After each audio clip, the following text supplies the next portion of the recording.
Alors, comme je vous l'ai raconté l'autre jour, pendant le confinement, euh, et pendant que nous étions un certain nombre à observer toutes ces violations de lois, de textes, voilà, je me suis dit, tiens, j'ai jamais lu les droits de l'homme. Donc du coup, pendant le confinement, j'avais du temps, j'ai lu les droits de l'homme.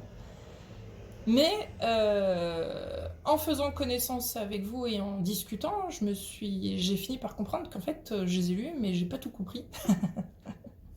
Et surtout, j'avais pas compris que les droits de l'homme menaient à l'esclavage. Alors, expliquez-moi, expliquez-nous en quoi les droits de l'homme mènent à l'esclavage.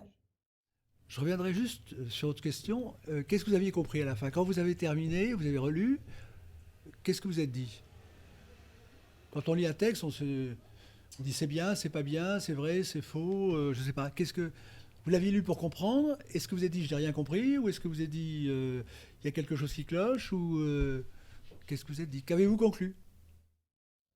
Eh bien, je savais déjà que je n'avais pas tout compris. Je trouvais que c'était pas si clair que ça, que c'était un peu obscur.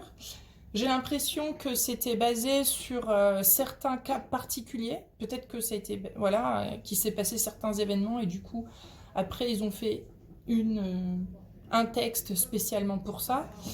C'est vrai qu'à la réflexion, c'est fait pour des initiés et pas des profanes. Mais comme très souvent, hein, il y a des gens qui font des textes très compliqués pour que ce ne soit compris que par certains et pas pour tout le monde. Alors que pour moi, j'ai la croyance, enfin, je sais que ce qui se comprend bien s'énonce clairement. Donc c'est vrai que c'est assez obscur, hein. Donc j'ai compris certaines choses. J'ai compris l'essentiel, c'est que de toute façon, voilà, le confinement viole les droits de l'homme. Voilà, plus le droit de se déplacer, ça nous enlève nos responsabilités par rapport à nos corps, etc. Donc ça c'était. Mais donc je trouvais ça intéressant, mais à la fois ça passe un peu au-dessus de la tête, quoi. C'est peut-être fait pour des juristes. Enfin, c'est pas si clair. Je pense que dans l'idéal, des vrais droits qui sont faits pour tout le monde doivent être compris par tout le monde et ça doit être simple, avec un vocabulaire simple. Voilà, ça c'est ma croyance, hein. C'est mon avis. L'article 1, vous vous rappelez comment, son début?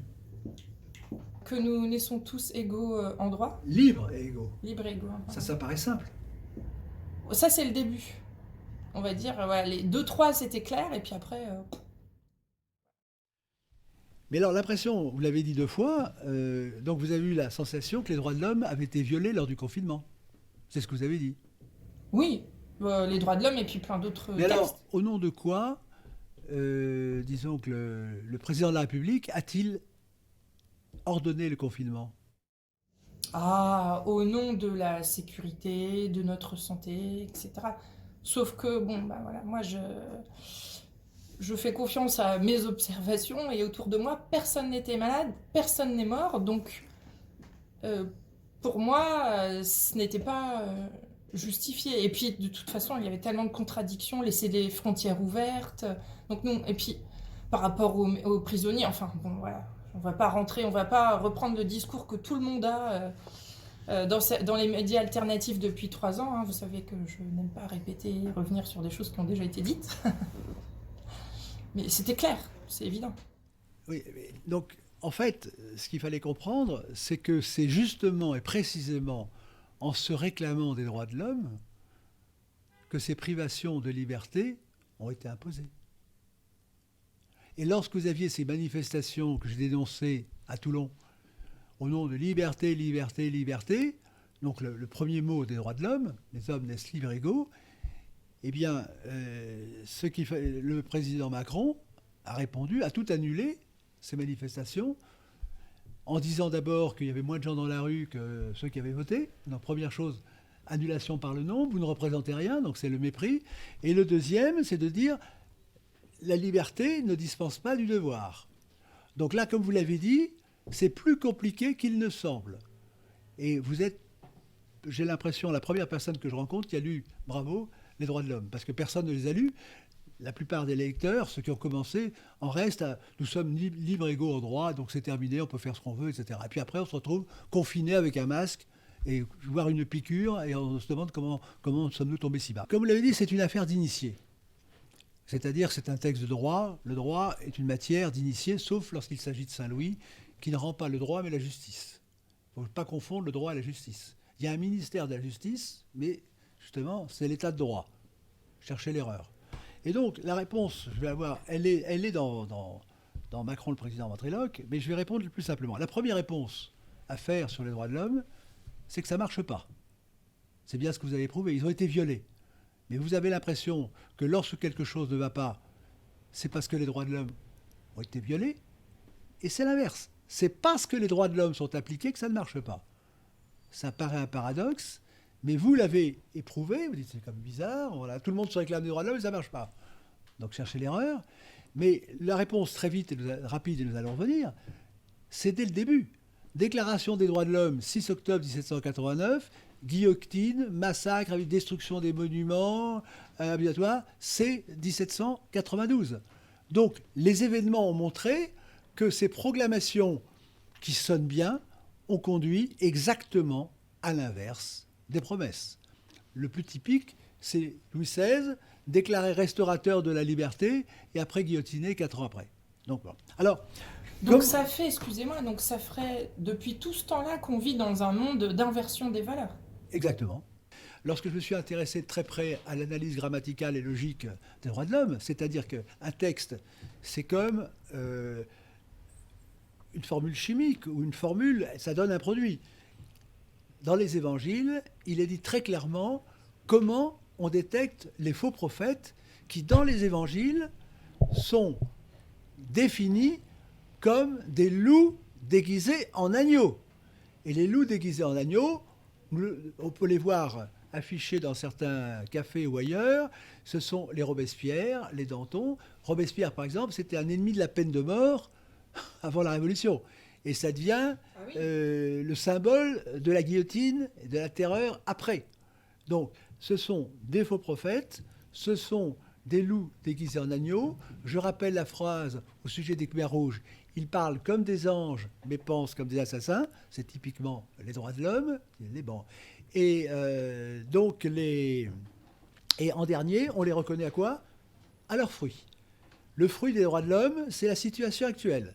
Des casseroles, de la déchéance, de la décadence, de l'anglais qui remplace le français, d'un président méprisant, de l'absence totale de débat, d'une école qui crétinise volontairement, d'une médecine qui assassine. Enfin, c'est l'inversion totale. Alors, ça paraît ahurissant, vous l'avez dit. Et quand vous étudiez les textes des papes, les textes des grands écrivains, ceux qui sont... Vous voyez que personne, qui est assez ahurissant, n'a bien compris, sauf quelqu'un que je vais citer, que les droits de l'homme, c'est un processus d'inversion. Les droits de l'homme font l'inverse de ce qu'ils semblent dire. Alors, comment faire? Eh bien, on peut commencer par les élections. Dans Macron, le président ventriloque, c'est ce que j'explique. C'est que vous avez eu les élections de 2022, puisque ce livre était sur 2022. Macron, le président ventriloque, je le rappelle quand même.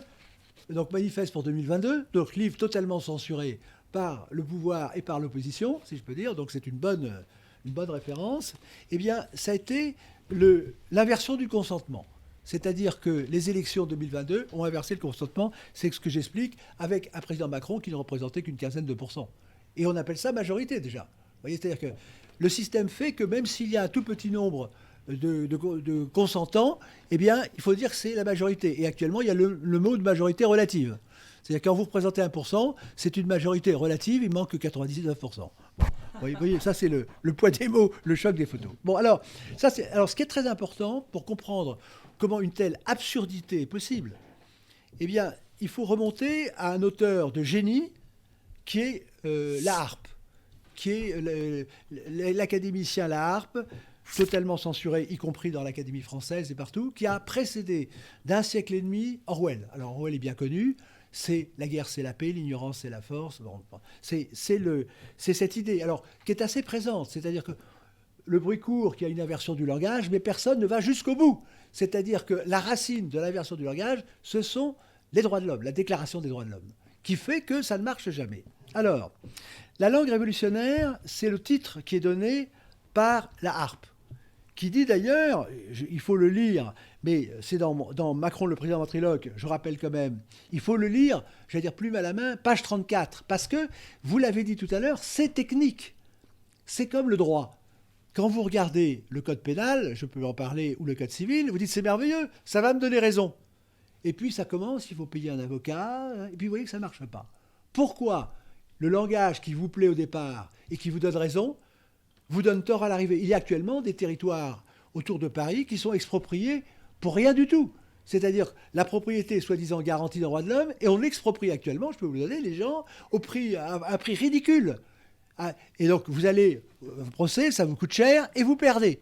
Pourquoi? Parce qu'il est bien connu dans La Fontaine que, effectivement, depuis La Fontaine, que la fonction judiciaire est une fonction qui conduit à inverser les rôles. Alors, ce que dit la harpe, le 31 décembre 1794, après Thermidor, c'est que ce qui se passe en France, à l'époque, c'est une langue, comme il n'y en a jamais vu, qui inverse complètement les choses. Donc c'est pas moi qui vous le dis, c'est la harpe. Mais il l'a dit dans la situation réelle. Et ce qui est incroyable, c'est que 2 siècles après, eh bien, c'est toujours ignoré. Et vous prenez même les textes comme qui étaient intéressés, ceux qui étaient très intéressés, c'était quand même le Vatican, c'était les papes, eh bien, ils n'ont pas traité les choses grammaticalement. C'est-à-dire qu'il faut suivre grammaticalement ces normes. Alors, je vais vous lire quand même quelques passages. Ce que dit la harpe, du langage révolutionnaire, c'est-à-dire du langage de Macron, du langage qui était au pouvoir, du langage des droits de l'homme, ce que conduit l'homme, qui est l'inversion. Alors je le rappelle rapidement en introduction, je l'ai dit, c'est que la révolution prétendument française s'est faite le 6 octobre. J'ai fait une vidéo sur le 6 octobre 1789, la révolution est faite. C'est lorsqu'il y a eu, la théologie est passée des commandements de Dieu aux droits de l'homme. Commandement, c'est devenu droit. Dieu, c'est devenu l'homme. Et après, le roi a été remplacé par le mot peuple. Et c'est là que l'inversion s'est faite. Alors ça a été assez rapide au début, puisque ça a amené le massacre, les expropriations. C'est-à-dire que le vol de la Révolution est considérable. Bon, les assassinats, vous avez les assignats, la perte de la valeur, enfin c'est ahurissant. Bon, alors... Excusez-moi, mais comment ont-ils pu mener ce tour de force? Alors écoutez, je crois que je ne peux pas... On n'arrive pas à faire l'inverse, c'est ça que je comprends pas. Je vais lire, pour une fois, parce que la harpe répond à tout et répond à votre question. Comment... C'est la situation actuelle. C'est qu'il dit, si, dès le départ, on ne montre pas les dents, on passe à la casserole, sans jeu de mots. Il dit comment il faut faire. La harpe, c'est vraiment un langage prodigieux. Et ça, c'est l'intelligence de la langue française, je tiens à le dire. De plus, bon, il dit, pour se parler... Donc, il parle d'un nouveau dictionnaire et une logique toute nouvelle du 2 plus 2 égale 5. De plus, pour se parler, dit-il, il faut s'entendre. Il faut avoir un langage commun à tous. Et comme je l'ai déjà dit ailleurs, tous les mots essentiels de la langue sont aujourd'hui en sens inverse. Il disait ça fin 94. Toutes les idées primitives sont dénaturées. Je pense au mariage pour tous, prétendument pour tous, à l'anti-mariage, dont on commémore actuellement les 10 ans. Donc tous les mots essentiels de la langue sont... Les idées primitives, là, le mariage par exemple, sont dénaturées. L'idée de la médecine est dénaturée. L'idée de la politique est dénaturée. L'idée de l'école est dénaturée. Nous avons un dictionnaire tout nouveau dans lequel la vertu signifie le crime et le crime signifie la vertu. Nous avons une logique toute nouvelle qui peut se réduire à cette forme d'argument. 2 et 2 font 4, donc 2 et 3 font 6. Et quiconque en doute est un scélérat digne du dernier supplice. Cette logique et ce dictionnaire ne sont pas à l'usage du bon sens.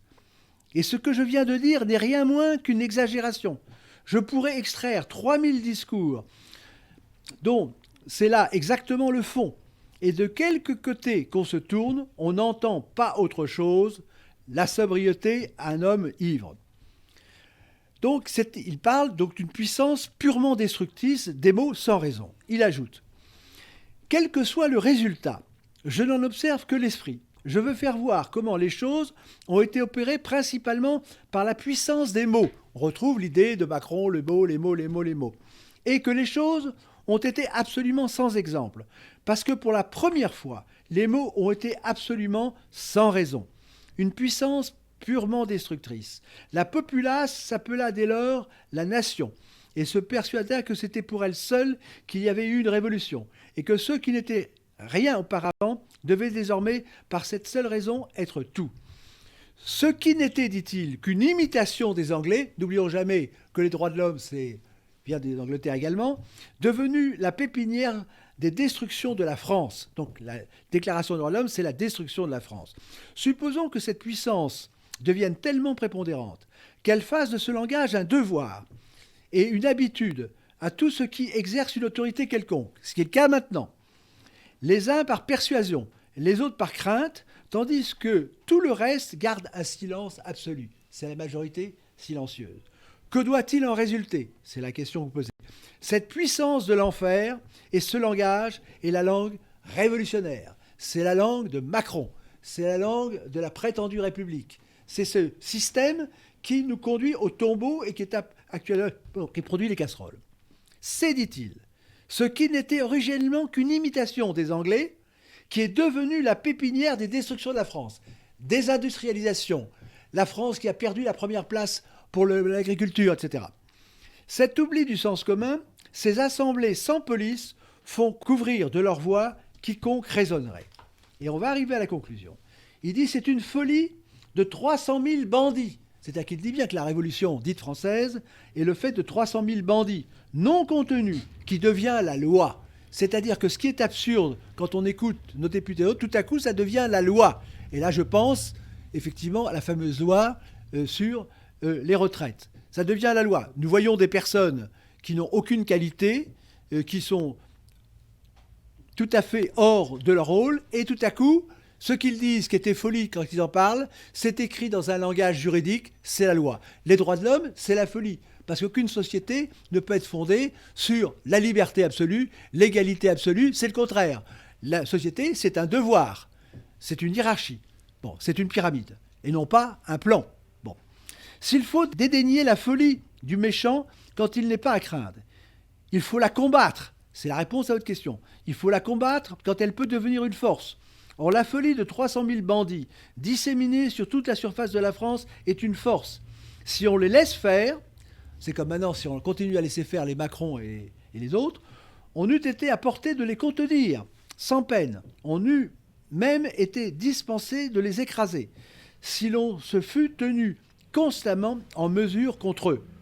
On céda la place, c'est ce qu'on fait maintenant, on cède la place à des incapables et à des gens qui répondent au lobby, qui nous détruisent. Donc ce ne sont pas seulement des incapables, ce sont des criminels. Et la scélératesse extravagante, parvenue enfin à parler seule, devient la loi. Une révolution dont il faut prendre tout l'inverse pour ne se tromper jamais. Et ce que dit l'art. Et combien il est dangereux de confondre ainsi les idées en confondant les mots. Ça, c'est le en même temps de Macron. Comme le font ces plats vendeurs de mots. Donc nos médias sont des plats vendeurs de mots. Nous retrouvons, il y a 2 siècles, exactement la situation. Enfin, dit-il, la Révolution, qui a tout perfectionné dans ce genre, donc d'inversion, a mis les choses au point. Qu'en cela, comme en tout le reste, il n'y a qu'à prendre toujours l'inverse pour ne se tromper jamais. Le seul titre de l'ami du peuple, j'étais sûr de ce qu'était Marat et sa feuille. Donc Marat écrivait l'ami du peuple, donc il voulait exterminer les Français. Quoique je n'en ai jamais lu une page, le ciel m'est témoin que jamais je n'ai souillé mes mains du contact de cette feuille infâme, et grâce à lui encore, jamais la vue de l'auteur n'a souillé mes yeux. Donc nous ne devrions pas continuer à regarder tous ceux qui se réclament de ce langage. Bon, voilà. Donc nous pourrions continuer. Alors si quand même, il continue en disant « De la guerre déclarée par les tyrans révolutionnaires, donc les tyrans Macron, à la raison, à la morale, aux lettres et aux arts, quand elle observe ce langage inconnu jusqu'alors aux oreilles humaines, la démence s'annonçant par axiome comme la raison. C'était le sauver des vies, quoi qu'il en coûte, on n'a pas changé. Le crime se rehaussant ridiculement pour paraître fier comme la vertu, vous voyez à qui je pense, un système d'extermination, là on pense à ce qui s'est passé pendant le coronavirus, que l'enfer même, pour paraître, n'inventerait pas. Ce règne des monstres, nous sommes sous le règne des monstres, il faudra que le génie de l'histoire se place à sa hauteur. Et c'est ce que vous disiez tout à l'heure, nous avons besoin de quelques-uns qui reprennent la tête de la France pour nous débarrasser de ces monstres et de cette monstruosité de la déclaration des droits de l'homme qui est le langage de l'esclavage. C'est-à-dire que les droits de l'homme, c'est la source de tous nos malheurs, et il faut que maintenant nous fermions le robinet des droits de l'homme pour repermettre à l'humanité de vivre. C'est ça la question. Et aussi, la majorité silencieuse, ce serait bien que la majorité silencieuse commence à parler, à s'exprimer. Alors là, vous posez la grande question, c'est-à-dire que dès le départ, la Révolution a coupé la parole à la population, et il y a une preuve qui est très simple, c'est les cahiers de doléances. Les cahiers de doléances, quand vous lisez les cahiers de doléances, qu'est-ce que vous voyez ? En gros, la France demande même pas le maintien de la royauté, le maintien, bien entendu, de la religion. Ils disent le maintien des privilèges. Les privilèges, c'est les droits privés. C'est-à-dire quand vous êtes une personne, vous avez des privilèges. Privalex, le droit privé. Mais quand vous êtes dépossédé de votre personne, vous devenez un élément du droit public. Et les cahiers des doléances ne demandaient qu'une seule chose, vraiment. En gros, c'est réduction des impôts.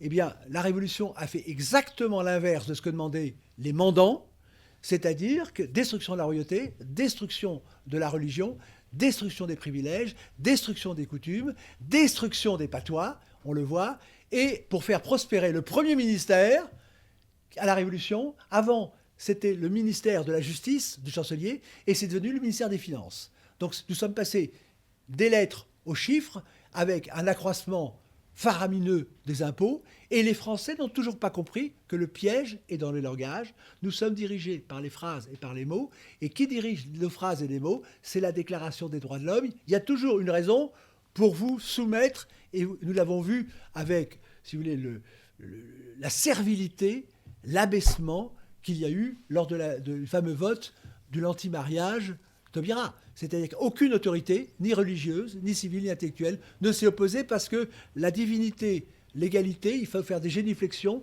devant le nouveau Dieu, l'égalité, liberté, qui sont les mots. Donc la liberté contre la liberté, etc.